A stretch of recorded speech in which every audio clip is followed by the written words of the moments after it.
Sir, പ്രതിരോധ സേനയ്ക്കു വേണ്ടി 2.38 ലക്ഷം കോടിയാണ് കേന്ദ്ര സർക്കാർ മാറ്റിവച്ചിരിക്കുന്നത്. നമുക്കറിയാം, S-400 മിസൈലുകൾ അല്ലെങ്കിൽ ബ്രഹ്മോസ് പോലെയുള്ളവ, ഇതൊക്കെ ഇന്ത്യ ഏത് രീതിയിലാണ് വികസിപ്പിച്ചെടുത്തത്, അതിനുവേണ്ടി വന്ന ചിലവുകളൊക്കെ അറിയാവുന്നതാണ്. ഇപ്പോഴിതാ 2.38 ലക്ഷം കോടി എന്ന് പറയുമ്പോൾ അതൊരു വലിയ തുകയാണ്. അപ്പോൾ ഇന്ത്യ വീണ്ടും വീണ്ടും സജ്ജമായിരിക്കുകയാണ്. എന്തോ ഒന്ന് ഭാവിയിൽ സംഭവിച്ചേക്കാം. അല്ലെങ്കിൽ പൂർണ്ണമായും ഇന്ത്യ പൂർണ്ണമായി യുദ്ധ സാമഗ്രികളുള്ള അത്തരത്തിൽ ഏത് യുദ്ധത്തിനും ആസന്നമായിരിക്കുന്ന ഒരു രാജ്യമാണ് എന്ന് ശത്രു രാജ്യങ്ങൾക്ക് ഇന്ത്യ താക്കീത് നൽകുകയാണ്. അതുതന്നെയല്ലേ ഇത്തരം തീരുമാനങ്ങളിൽ നിന്നും മനസ്സിലാക്കേണ്ടത്. ഇവിടെ നമ്മൾ ഒരു കാര്യം, ഈ യുദ്ധങ്ങൾ വരുമ്പോഴാണ് ചില രഹസ്യങ്ങൾ പുറത്തു വരുന്നത് എന്ന് നമുക്കിപ്പോൾ മനസ്സിലായി. സത്യത്തിൽ ലോകത്തില് ഏറ്റവും വലിയ ഒരു ശക്തിയായി മാറേണ്ട ഒരു രാജ്യമായിരുന്നു ഇറാൻ.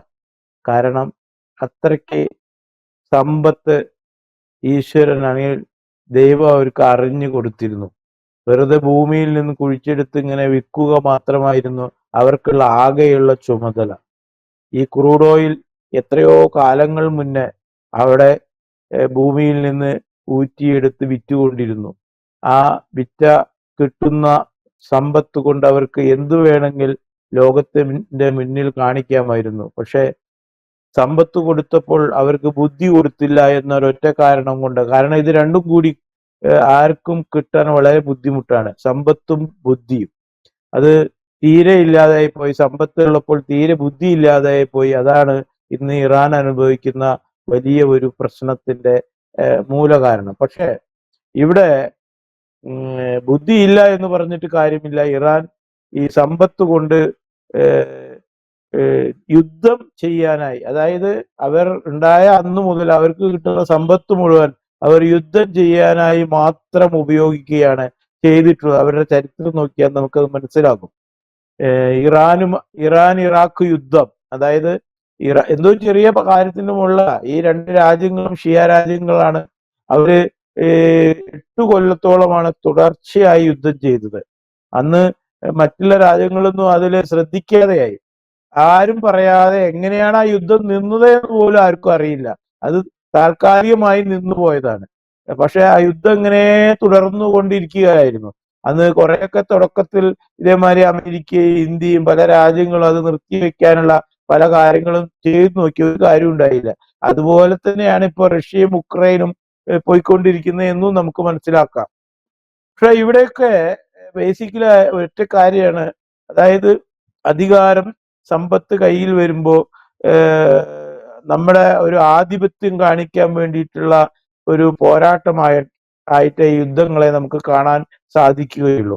അപ്പോൾ ഈ യുദ്ധം വന്നപ്പോഴാണ് ഇന്ത്യക്ക് മനസ്സിലായത്, ഈ ഏറ്റവും ആധുനികമായിട്ടുള്ള സംവിധാനങ്ങൾ നമ്മുടെ കയ്യിൽ ഇല്ലെങ്കിൽ നമ്മൾ യുദ്ധത്തിന്റെ ഫലമായിട്ട് നമ്മൾ ഒന്നുമല്ലാത്തൊരവസ്ഥയിലേക്ക് പോകും. നമുക്ക് എത്ര കോടികളോ ലക്ഷങ്ങളോ മില്യനുകളോ ബില്യനുകളോ ട്രില്യനുകളോ നമ്മുടെ കയ്യിലുണ്ടായിട്ട് കാര്യമില്ല. നമുക്ക് അത് മറ്റുള്ളവനെ താഴ്ത്തി പിടിക്കാൻ, അവനെ ഒതുക്കി കയ്യിലെടുക്കാനുള്ള ശക്തി നമ്മുടെ കയ്യിലില്ലെങ്കിൽ പിന്നെ നമ്മുടെ ധനത്തിനോ നമ്മുടെ സമ്പാദ്യത്തിനോ ഒരു അർത്ഥവുമില്ല എന്ന് ഇന്ത്യക്ക് ബോധ്യപ്പെട്ടത് ഇപ്പോഴാണെങ്കിൽ പോലും ഇവിടെ ഒരു സത്യമുണ്ട്.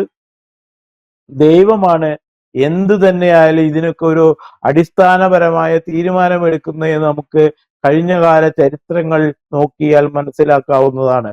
കാരണം ഇറാന് ഇത്രയും പൈസയും ഇത്രയും ധനവും ഉണ്ടാക്കാവുന്ന വഴികൾ ഉണ്ടാക്കി കൊടുത്തിട്ട് പോലും, അതായത് ലോകരാജ്യത്ത് ഇങ്ങനത്തെ ഒരു രാജ്യം വേറെ ഉണ്ടോ എന്നുള്ളത് തന്നെ സംശയമാണ്. പക്ഷെ ദൈവം അവർക്ക് മറ്റു രീതിയിലുള്ള ഒരു ക്വാളിറ്റി അവർക്ക് കൊടുത്തില്ല. ഈ ധനം ഉണ്ടാക്കാം, ആ ധനം ഉപയോഗിക്കാനുള്ള വഴി പോലും അവർക്ക് പറഞ്ഞു കൊടുത്തില്ല എന്നുള്ള സത്യമാണ്. എന്നാൽ ഇന്ത്യയെ സംബന്ധിച്ചിടത്തോളം അങ്ങനെയല്ല. ഇന്ത്യ നൂറ്റാണ്ടുകളായിട്ട് ഇന്ത്യ രാജ്യം ഇവിടെ കച്ചവടത്തിന്റെ പേരിൽ കയറിക്കൂടി വന്നവര് കസേരയിൽ കയറിയിരുന്ന് ഭരണം നടത്തി ഇന്ത്യയെ മാക്സിമം ചൂഷണം ചെയ്ത്, ആ ചൂഷണ വിധേയമായി ഇന്ത്യയിലെ ജനങ്ങളെ ഇനി ലക്ഷങ്ങളെ കൊന്നൊടുക്കി മതപരിവർത്തനം നടത്തി എന്തൊക്കെ വൃത്തികേടുകൾ ചെയ്തിട്ടും ഇന്ത്യ രാജ്യം ഇന്നത്തെ രീതിയിൽ നിലനിന്നു. അത് മുകളിലുള്ള ഒരു ശക്തി തന്നെയായിരുന്നു. ആ പഴയ ആൾക്കാർ ഇപ്പോഴും ഇവിടെ നിലനിന്നുകൊണ്ട് ഇന്ന് ലോകത്തിന്റെ മുന്നിൽ ഒരു വൻ ശക്തിയായി ഇന്ത്യ ഇങ്ങനെ വളർന്നു വരികയാണ്. സത്യത്തിൽ ഇന്ത്യ എന്നോ നശിച്ചു പോകേണ്ടതാണ്. ഈ കച്ചവടക്കാര് വന്ന്, അന്യമതസ്ഥര് വന്ന് ഇവിടെ വേണ്ടാത്ത വൃത്തികേടുകൾ പഠിപ്പിക്കാത്ത പല ചരിത്രങ്ങളും നമ്മൾ ഇപ്പോൾ അറിഞ്ഞുകൊണ്ടിരിക്കുകയാണ്. അപ്പോ അത് കഴിഞ്ഞ് നമുക്ക് സ്വാതന്ത്ര്യം കിട്ടിയിട്ടും ഭരണത്തിൽ വന്നവർ നമ്മുടെ പഴയ ചരിത്രങ്ങൾ പൂർണ്ണമായി നമ്മളെ പഠിപ്പിക്കാതെ കൃത്രിമമായി ഉണ്ടാക്കിയ ചരിത്രം നമ്മുടെ കുഞ്ഞുങ്ങളെ പഠന സമയത്തും പഠിപ്പിച്ചു നമ്മളെ വീണ്ടും വഴിതെറ്റിച്ചു കൊണ്ടിരുന്നു. അതിനൊക്കെ ഒരു ശാശ്വതമായ അർത്ഥം ഇപ്പോഴാണ് ശരിയായ പല കാര്യങ്ങളും നമ്മുടെ ഭാരതത്തിലാണ് ഉണ്ടായിരുന്നത്. ഭാരതമായിരുന്നു ലോകരാജ്യങ്ങൾക്ക് ഏറ്റവും മാതൃക എന്നും എല്ലാ കാര്യങ്ങളിലും നമുക്ക് ഇവിടുത്തെ നളന്ദ സർവകലാശാല, എല്ലോര, അങ്ങനെ പല പുരാതന പൗരാണികമായ പല അതിൻ്റെ അസ്ഥിനിഷ്ഠങ്ങൾ നമ്മളെ അതിന് ഉദാഹരിച്ച് നമുക്ക് എടുത്തു പറയാൻ സാധിക്കും. അപ്പോ ഇന്നാണ് നമുക്ക് മനസ്സിലായത് ഇതൊക്കെ അന്ന് അത് അതേ നിലയ്ക്ക് നിലനിന്നിരുന്നു എങ്കിൽ ഇന്ന് ഇന്ത്യ എന്ന് പറയുന്ന രാജ്യം, ഈ അഖണ്ഡ ഭാരതം എന്ന് പറയുന്നത്, അതായത് ഇന്ത്യയിൽ നിന്ന് മുറിഞ്ഞു പോയ രാജ്യങ്ങളാണ് ഈ പറയുന്ന വൃത്തികേട് കാട്ടിയിരിക്കുന്ന പാകിസ്ഥാനും ബംഗ്ലാദേശും അല്ലെങ്കിൽ അഫ്ഗാനും. ഇതൊക്കെ അഖണ്ഡ ഭാരതത്തിലെ ഭാഗങ്ങളായിരുന്നു പണ്ട് കാലത്ത്. അത് ഈ കച്ചവടക്കാര് വന്ന് അവരുടെ കച്ചവട ലാഭത്തിന് വേണ്ടിയിട്ട് അവർ മുറിച്ചു മാറ്റിയിരുന്ന ഭാഗങ്ങളുടെ ഭാഗമായിട്ട് കാണാം. ഇപ്പോഴും നമ്മുടെ രാജ്യത്തെ, നമ്മുടെ സംസ്ഥാനത്തെ, നമ്മുടെ ജില്ലയെ മുറിക്കണമെന്ന് പറഞ്ഞു നടക്കുന്ന ഒരു ഇതേമാതിരി കച്ചവടക്കാരുടെ ഒരു കൊള്ളസംഘം ഇപ്പോഴും ഇവിടെ വട്ടം തിരിഞ്ഞ് നമ്മുടെ നാട്ടിൽ നടക്കുന്നു എന്ന ദുഃഖസത്യം നമ്മൾ മനസ്സിലാക്കണം. ഈ സമയത്താണ് യുദ്ധം നടക്കുമ്പോൾ നമ്മുടെ ശക്തി കാണിക്കണമെങ്കിൽ നമുക്ക് മസിൽ പവർ മാത്രം പോരാ, നമ്മുടെ കയ്യിൽ ആയുധം വേണം, ശക്തമായ ആയുധം വേണം, ശക്തമായ അത്യുത്പാദന ശക്തിയുള്ള കഴിവുള്ള ഉപകരണങ്ങൾ ഉണ്ടെങ്കിൽ ശത്രുവിനെ ഇന്ന് കീഴടക്കാൻ പറ്റുള്ളൂ എന്ന് നമ്മുടെ ഇപ്പോൾ ഭരിക്കുന്ന 10 കൊല്ലമായി ഭരിക്കുന്ന നമ്മുടെ പ്രധാനമന്ത്രി ഇത് മനസ്സിലാക്കി. കഴിഞ്ഞ 10-70 കൊല്ലമായി ഇവിടെ ഭരിച്ചവർ നമ്മുടെ സേനയ്ക്ക് എന്തെങ്കിലും ശക്തി കൊടുക്കാനോ ഒന്നും തന്നെ ചെയ്തില്ല. എന്തിനു പറയുന്നു, നമ്മുടെ ചൈനയുടെ ബോർഡർ എല്ലാ കൊല്ലവും 5 കിലോമീറ്റർ നമ്മുടെ രാജ്യത്തേക്ക് അതിക്രമിച്ച് കയറിക്കൊണ്ടിരിക്കുകയായിരുന്നു. ആ കാലഘട്ടങ്ങളിൽ പാർലമെന്റിൽ അന്നത്തെ പ്രതിരോധ വകുപ്പ് മന്ത്രി നമ്മുടെ മലയാളിയായ AK ആന്റണിയോട് ആരോ പാർലമെന്റിൽ ഒരു ഇത് ചോദിച്ചപ്പോൾ അതിനുള്ള ഉത്തരം അത് യൂട്യൂബിൽ ഇന്നും കിട്ടും. അന്നത്തെ പ്രതിരോധ മന്ത്രിയായ AK ആന്റണി പറയാണ്, അവിടെ എന്താച്ചാ ചെയ്തോട്ടെ, കയറി കൂടിക്കോട്ടെ, അവിടേക്ക് ശ്രദ്ധിക്കാൻ പോയാൽ അത് അതിലും വലിയ തലവേദനയായോ, തൽക്കാലം അവിടേക്ക് ശ്രദ്ധിക്കാതിരിക്കുന്നതായിരിക്കും ഏറ്റവും നല്ല പ്രതിരോധം എന്നാണ് അന്ന് പാർലമെന്റിൽ AK ആന്റണി പറഞ്ഞത്. അങ്ങനെ ഇന്ത്യയെ നശിപ്പിച്ചു കൊണ്ടിരിക്കുമ്പോൾ ദൈവമായിട്ട് നമുക്ക് കൊണ്ടുവന്നതാണ് നമ്മുടെ ഇന്നത്തെ പ്രധാനമന്ത്രി. ഈ പ്രധാനമന്ത്രി വന്നതിന് ശേഷം നമ്മുടെ പ്രതിരോധ സേന അത്ര കണ്ട് ലോകരാജ്യങ്ങളെ വിറപ്പിച്ചുകൊണ്ട് മുന്നേറുകയാണ് ഇന്ന്. അതായത് കഴിഞ്ഞ ബഡ്ജറ്റിൽ നമ്മൾ ലോകരാജ്യങ്ങളെ ഞെട്ടിച്ചുകൊണ്ട്, അതായത് കഴിഞ്ഞ ലാസ്റ്റ് കോൺഗ്രസ് ഗവൺമെന്റ് പോകുമ്പോൾ എടുത്തൊരു കൊട്ടേഷൻ ആയിരുന്നു 26 റഫേൽ ഫ്ലൈറ്റുകൾ. തീരുമാനം എടുത്തിട്ടില്ല, കൊട്ടേഷൻ. ആ കൊട്ടേഷൻ എടുത്ത് പൊടി തട്ടിയിട്ട് ഇന്ന് വന്ന പ്രധാനമന്ത്രി ആദ്യം ചെയ്തത് ആ കൊട്ടേഷന് ഓർഡർ കൊടുക്കുകയായിരുന്നു. പിന്നീട് ഇപ്പോൾ ആ കഴിഞ്ഞ ബഡ്ജറ്റിൽ 114 അത്യന്താധുനിക ശേഷിയുള്ള വാർ ഫ്ലൈറ്റുകളാണ് റഫേൽ ഫ്ലൈറ്റുകൾ. ഫ്രഞ്ച് നിർമ്മിതമാണ്.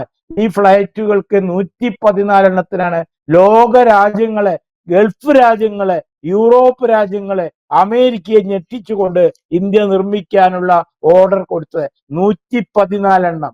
അതുപോലെ തന്നെയാണ് ഇപ്പോഴാ ഗൾഫ് വാർ വന്നപ്പോൾ ഇത് പോരാ ഇനിയും എന്നും മനസ്സിലാക്കി കഴിഞ്ഞ ഈ ബഡ്ജറ്റിൽ 7.38 ലക്ഷം കോടി ഉൾപ്പെടുത്തിയതിന് പുറമെ ഇപ്പോ എക്സ്ട്രാ ആയിട്ട് 2.38 ലക്ഷം കോടി വീണ്ടും ഇന്ത്യ ഡിഫൻസ് അക്കാദമിയുടെ സ്പെഷ്യൽ സാങ്ഷൻ എടുത്തുകൊണ്ട് അത് എയർഫോഴ്സിനും ഒക്കെ അനുമതി കൊടുത്തു. ഇപ്പോ അവർ ചെയ്യാൻ പോകുന്ന റഷ്യയുടെ S-400 മിസൈലുകളും സുഗോവോ എന്ന വിമാന എഞ്ചിനുകളും തുടങ്ങിയ അത്യാധുനിക സംവിധാനങ്ങളോട് കൂടിയ പല സംവിധാനങ്ങളും ഇന്ത്യയുടെ സേനയ്ക്കും, അതായത് എയർഫോഴ്സിനും കരസേനയ്ക്കും നാവികസേനയ്ക്കും പിന്നെ അതിർത്തി സേനയ്ക്കും ഒക്കെ അവരുടെ ഉപകരണ സംവിധാനങ്ങളിൽ കൂടുതൽ അത്യാധുനിക മിസൈലുകളും റഡാറുകളും സ്ഥാപിക്കാൻ വേണ്ടിയിട്ടാണ് ഇന്ത്യ ഇപ്പോ വളരെ തിരക്ക് പിടിച്ചുകൊണ്ട് തന്നെ ഇത് ഇപ്പോൾ പാസാക്കി ഇംപ്ലിമെന്റ് ചെയ്തത്. ഇത് ലോകരാജ്യങ്ങളെ ഞെട്ടിച്ചൊരു സംഭവമാണ്. കാരണം ഈ സാഹചര്യത്തിൽ ഒരു രാജ്യത്തിനും ഇപ്പോ ഇത്രയും വലിയൊരു തുക എടുത്ത് ഇങ്ങനെ ഒരു കാര്യം ചെയ്യാൻ അവർക്ക് ചിന്തിക്കാൻ പോലും പറ്റാത്ത സമയത്ത് ഇന്ത്യ ഇപ്പോൾ ഇതാ ഈ ഇന്ത്യയുടെ സേനയ്ക്ക് വേണ്ടിയിട്ട് വീണ്ടും പൈസ ഇറക്കിയിരിക്കുന്നു. അമേരിക്ക കണ്ട് ഞെട്ടി, റഷ്യ കണ്ട് ഞെട്ടി, ഇസ്രായേലും ഗൾഫ് രാജ്യങ്ങളും ഒക്കെ ഞെട്ടി. അതാണ് ഇന്ത്യയുടെ കുതിപ്പ്.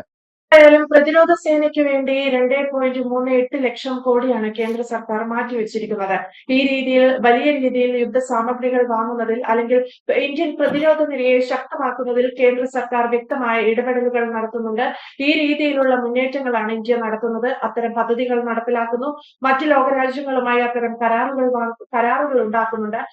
S-400 അല്ലെങ്കിൽ ബ്രഹ്മോസ് പോലെയുള്ള മിസൈലുകൾ ഉൾപ്പെടെ ഇന്ത്യ പൂർണ്ണ സജ്ജമാക്കി കഴിഞ്ഞിട്ടുണ്ട്. വലിയ അത്യാധുനിക മിസൈലുകളോ അത്തരത്തിലുള്ളവയുമായി റഷ്യ ഉൾപ്പെടെയുള്ള രാജ്യങ്ങളുമായി ഇന്ത്യ സംസാരിക്കുന്നുമുണ്ട്. എന്തായാലും വ്യക്തമാണ്. Thank you Jaishankar sir.